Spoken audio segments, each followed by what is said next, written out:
medical marijuana at school to a student with a valid medical marijuana recommendation. Senator Holbert. Thank you, Mr. Chair. I move Senate Bill 56, the Education Committee report and the Appropriations Committee report. Thank you. That is a proper motion. Is there any discussion to the committee report? To the committee report. Thank you, Mr. Chair. In the Education Committee, the committee adopted a series of amendments, 4, I believe. One is critical, and really the change, the advance that will be made in this bill. In order for cannabis-based medicine to be dispensed on school property by someone who works for the school, we'll need from the parent a doctor's recommendation as described in the Constitution, and then precise dosage instructions that list the specific product, the amount, the time, every 4 hours, every 6 hours, but those dosage instructions. And with those two things, we're providing school nurses the fundamentals of a prescription. We're not able to give a prescription. That's not contemplated in the Constitution, but finally we have found a way to get the information to the school nurses so that they can work under the delegated authority of a medical doctor. That was one of the critical amendments. Also, we exempted out private schools. If a private school wants to accommodate this focus on this, that's fine, or not allow it, that would also be fine.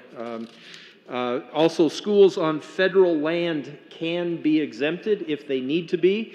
We do have some public schools that are on military installations, for instance. And if the federal government says this is not allowed, then those schools don't have to do it. And then finally, more clarification on federal funding. There is concern that abiding by such state law might put federal funding at risk. That has not happened here in Colorado, and it did not happen under the Obama administration.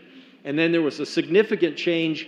It didn't happen under the Trump administration, and now we've had another significant change, and I see no indication that it would actually happen under the Biden administration. So that's a review of the changes made in the Education Committee report. Ask for an aye vote. Is there any further discussion?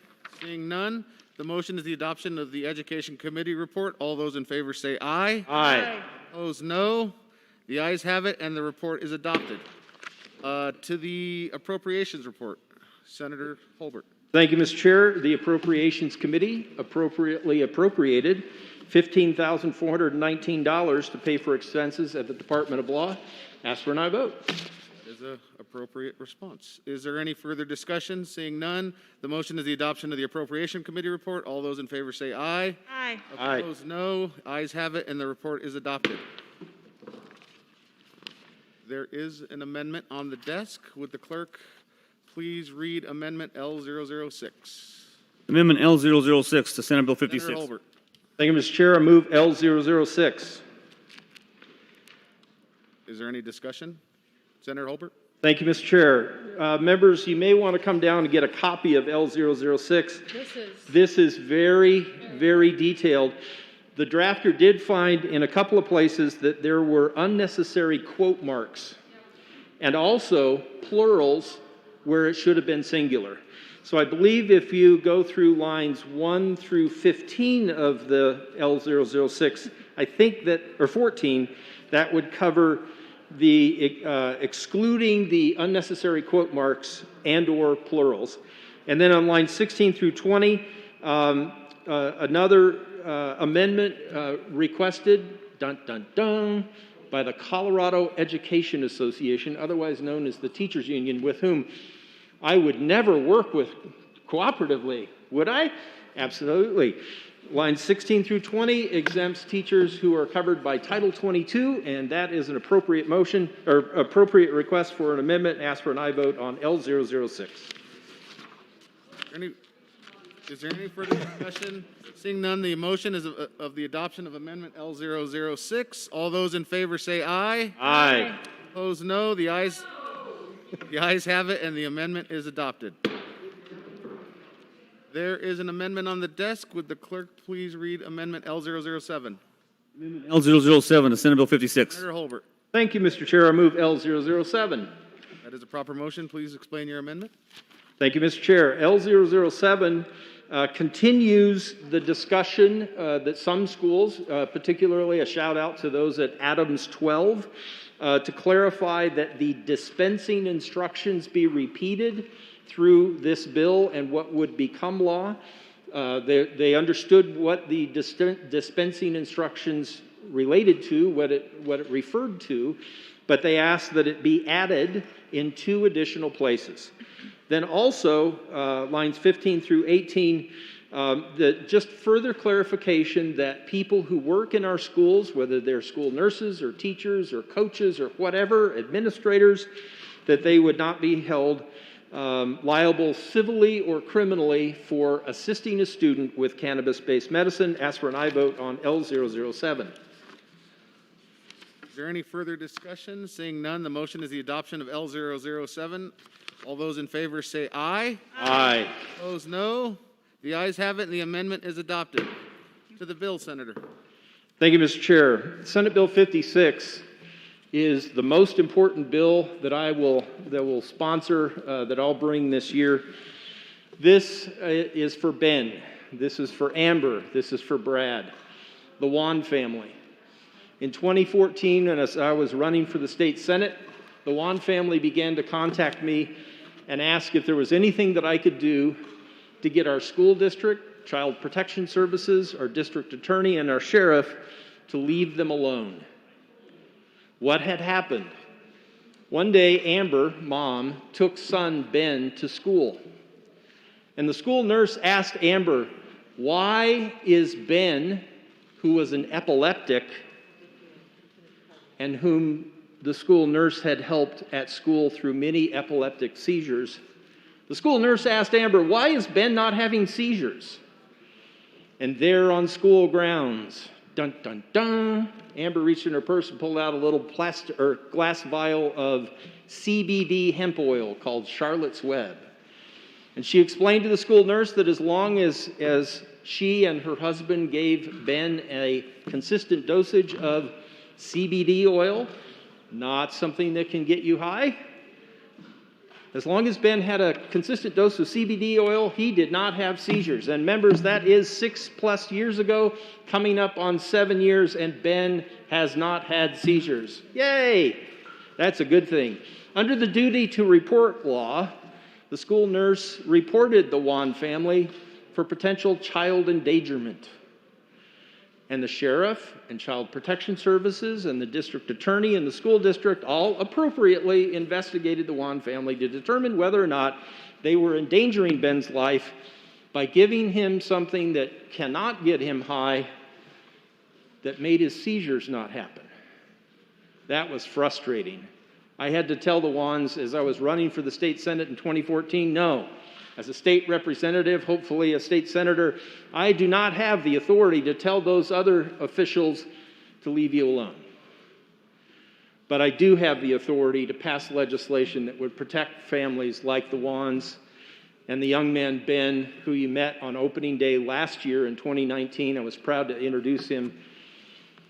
Members, this bill is really a milestone in this effort. I was proud to serve as a prime sponsor in 2015 of what was then Jack's Law that allowed parents like the Wans or a designated caregiver to go on campus and dispense non-smokable cannabis-based medicine on school grounds. What this bill would do would require every school board, every school district to adopt its own policy to allow storage of cannabis-based medicine on school premises, like they do with pharmaceutical drugs, for instance, Ritalin, Adderall.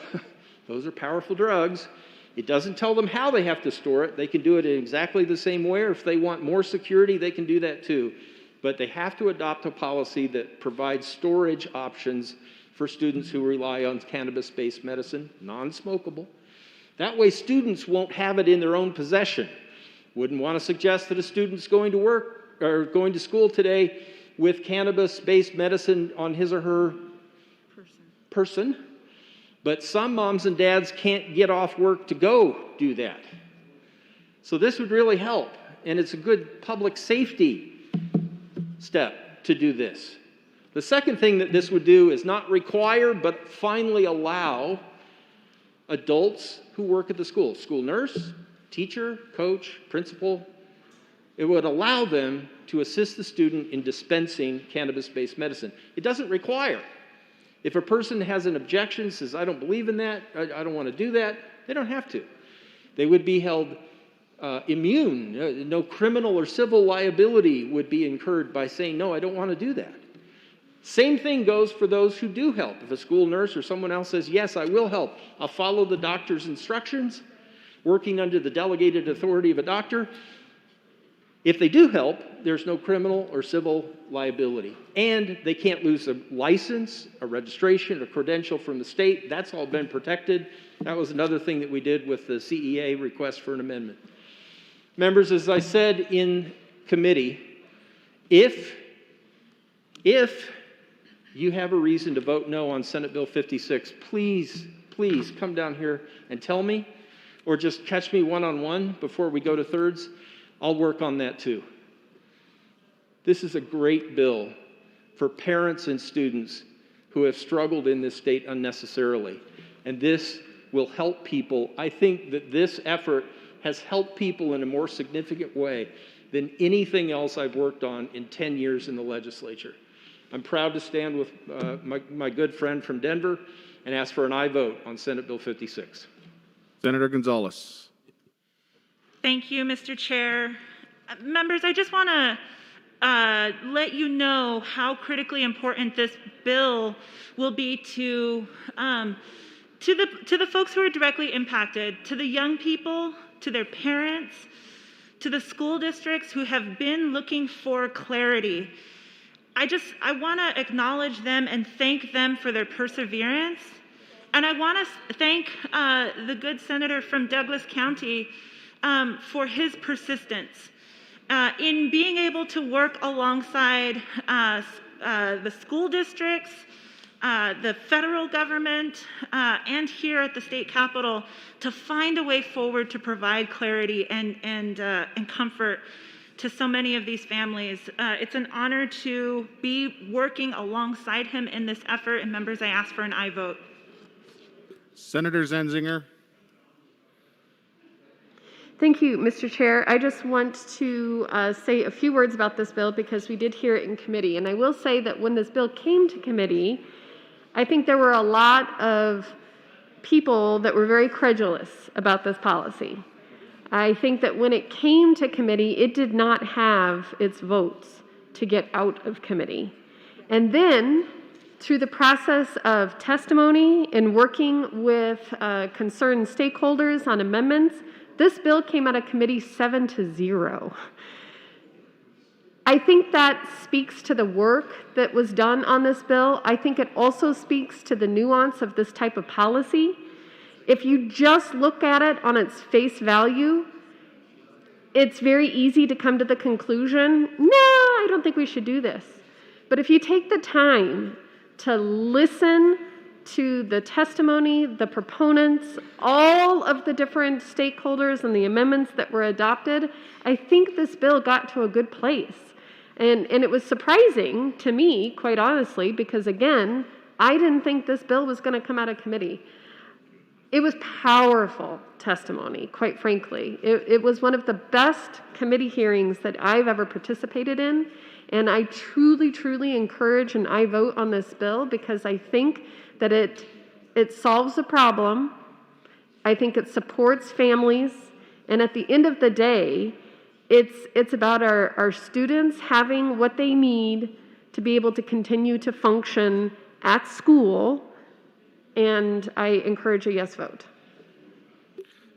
Senator Coram. Thank you, Mr. Chair.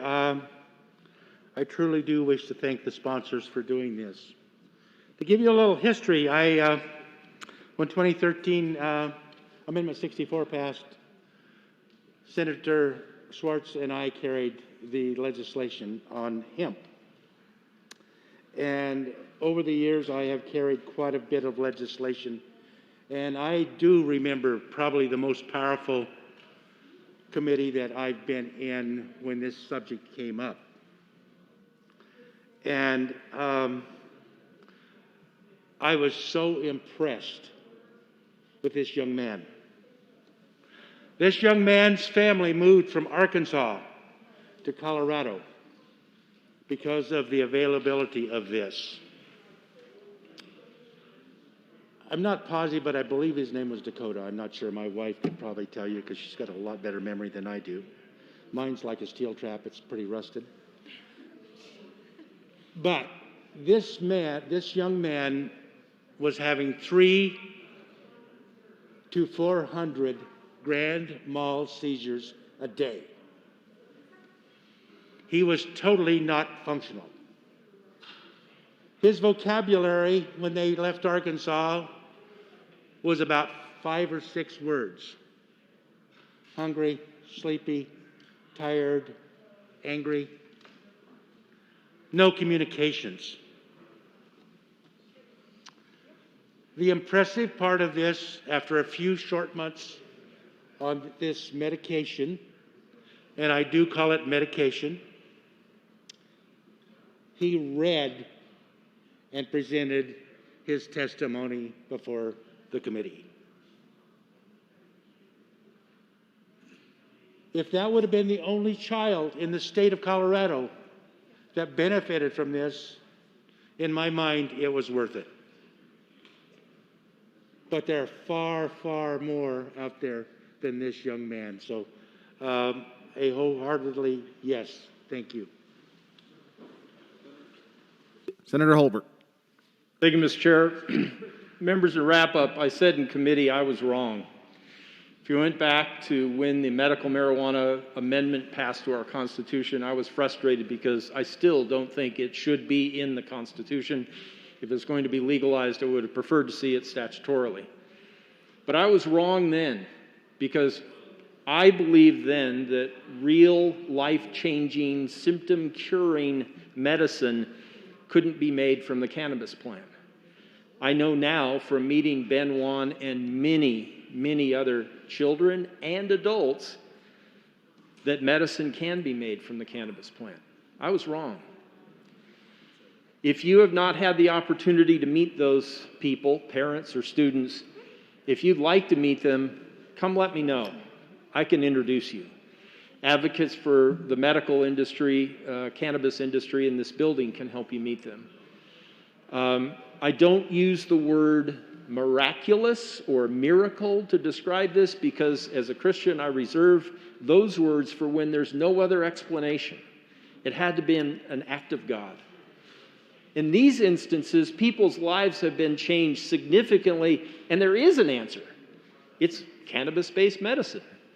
One of the most frustrating things about the Wan family story is they had to sue our school district for violating Ben's civil rights, access to cannabis-based medicine.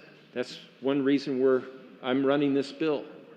And during that lawsuit, apparently, from what I understand, someone from our school district suggested that maybe Ben never had epilepsy. After their employee, the school nurse, asked why is he not having epileptic seizures anymore after helping Ben through many epileptic seizures. Unbelievable. Members, this is a very, very good bill. I'm proud of it. I'm thankful for my prime co-sponsor. I'm also thankful to 2 people in the lobby. For the Colorado School Nurses Association, your lobbyist, Diane Protopopita, worked very hard to help solve the problems that existed in this bill and find solutions. Thank you. Thank you, Diane. And for those at the Colorado Association of School Executives, you are represented here by one of the finest lobbyists I've worked with. Her name is Elizabeth Rosen. She wasn't here to advocate for this bill and make sure it got done, but she tackled school district issues, concerns, one after another, and helped find solutions. And we wouldn't have had this great bill if it hadn't been for those 2 lobbyists. Ladies, thank you very much for your help.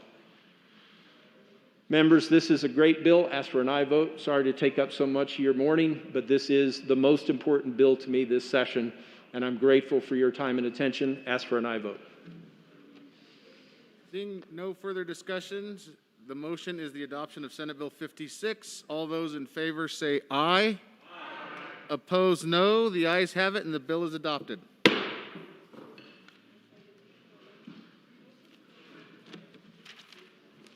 Majority Leader Fenberg. Thank you, Mr. Chair. I move the committee rise and report.